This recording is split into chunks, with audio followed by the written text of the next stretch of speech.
Welcome students. Exams आ रहे हैं तो जल्दी से हम लोग माइटोसिस के सारे फेजेस रिवाइज कर लेते हैं। माइटोसिस में आपके 4 मेन फेजेस हैं, प्रोफेज, मेटाफेज, एनाफेज और टीलोफेज। इसे इसी सीक्वेंस में लिखेंगे। सबसे पहले prophase, then metaphase, then anaphase और लास्ट में टीलोफेज। अगर एग्ज़ाम में आपको किसी 2 फेज़ के बारे में लिखने के लिए आए तो हमेशा मेटाफेज और एनाफेज को प्रीफर कीजिए।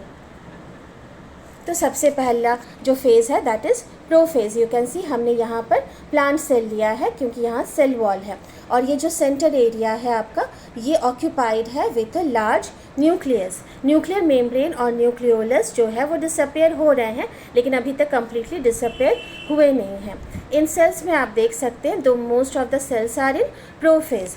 ये इंटरफेस का सेल है जो न्यूक्लियस है वो बहुत ही स्मॉल है, डीपली स्टेन्ड है और सेंटर में है, जबकि प्रोफेज में जितने भी सेल्स हैं वो थोड़े से इनलार्ज्ड हैं और जो सेंटर एरिया है वो अच्छी तरह से ऑक्यूपाइड है। तो आप देख सकते हैं यहाँ पर main difference.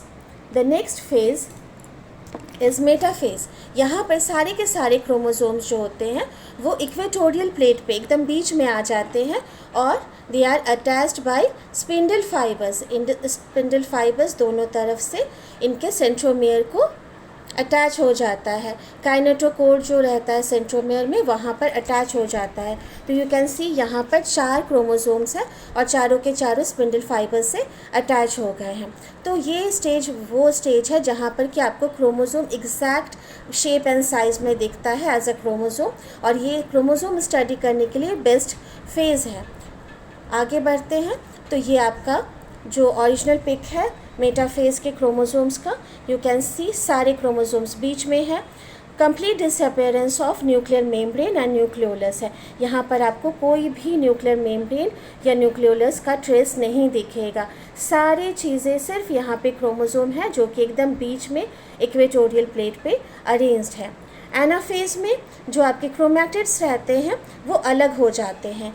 We were having 4 chromosomes. अब हमारे पास 8 क्रोमैटिड्स जो थे वो अलग हो गए हैं, तो 4 क्रोमोसोम्स ऊपर की तरफ, 4 क्रोमोसोम्स नीचे की तरफ एकदम इक्वल स्पिंडल फाइबर्स से खींचते हुए ये इस तरह से मूव कर जाते हैं। और जो इक्वेटोरियल प्लेट है आप देखिए यहाँ पर ये वेकेंट है, ये कम्प्लीटली खाली हो जाता है एनाफेज में।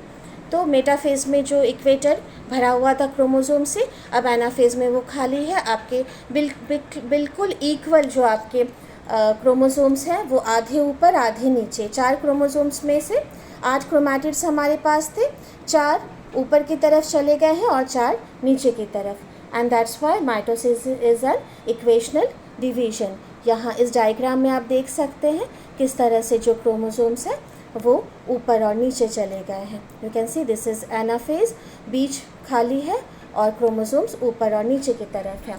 फाइनली टीलोफेज जो माइटोसिस का लास्ट फेज़ है, यहाँ भी इक्वेटोरियल प्लेट जो है वो खाली है। धीरे धीरे फिर से न्यूक्लियर मेम्ब्रेन और न्यूक्लियोलस रीअपियर हो रहे हैं और दोनों तरफ आपके 2 न्यूक्लियस फॉर्म हो रहे हैं and this is your telophase.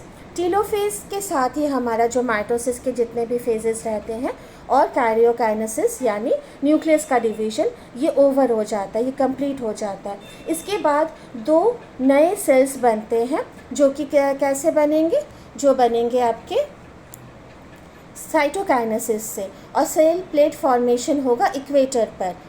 Plant cell में जो है इस तरह से ये सेल प्लेट होगा, प्लेट फॉर्म होगा और ये बीच से आपके पेरीफेरी तक, साइड तक जाएंगे, जबकि एनिमल सेल में फूरो बनेगा जो बाहर से अंदर की तरफ आएंगे। ये मेन डिफरेंस रहता है। सो इसके बाद ही आपको 2 नए सेल्स मिल जाते हैं and this is the formation of 2 new daughter cells in your mitosis. तो दिस इज साइटोकाइनेसिस। अब यहाँ आपको अगर कोई गलती दिखाई दे रही है तो प्लीज़ कमेंट बॉक्स में लिखिए और ऐसे ही मोर वीडियोज़ के लिए please like, share and subscribe. Thank you so much.